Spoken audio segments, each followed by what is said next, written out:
13 বছরের শিশু মোহাম্মদ কাউসার বাবার কথা জিজ্ঞেস করতেই চোখ ছলছল করে ওঠে।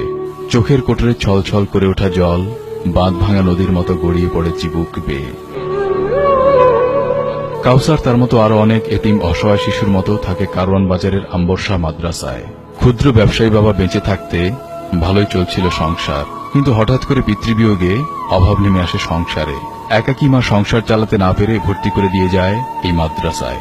তারপর থেকে এই মাদ্রাসাতেই তার থাকা খাওয়া, আর চোখে স্বপ্ন বড় আলেম হওয়া।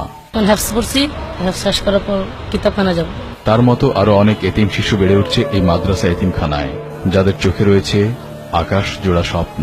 আমি এখানে দিবসে আসছি, পাঁচশি পড়ি, ভবিষ্যতে বড় হাফেজ হবো। আব্বু নেই, আম্মু আছে দেশে থাকে। এখানে আমি টাকা পয়সা ছাড়া ফ্রি করি, পোশাক আশাক হুজুরই দেয়।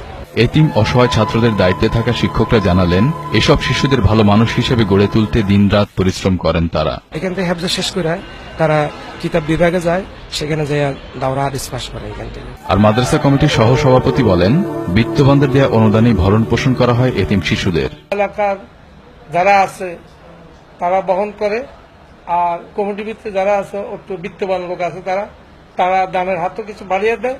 শত অভাব অভিযোগ অনুযোগের মধ্যে বেড়ে উঠছে এতিম অসহায় শিশুরা।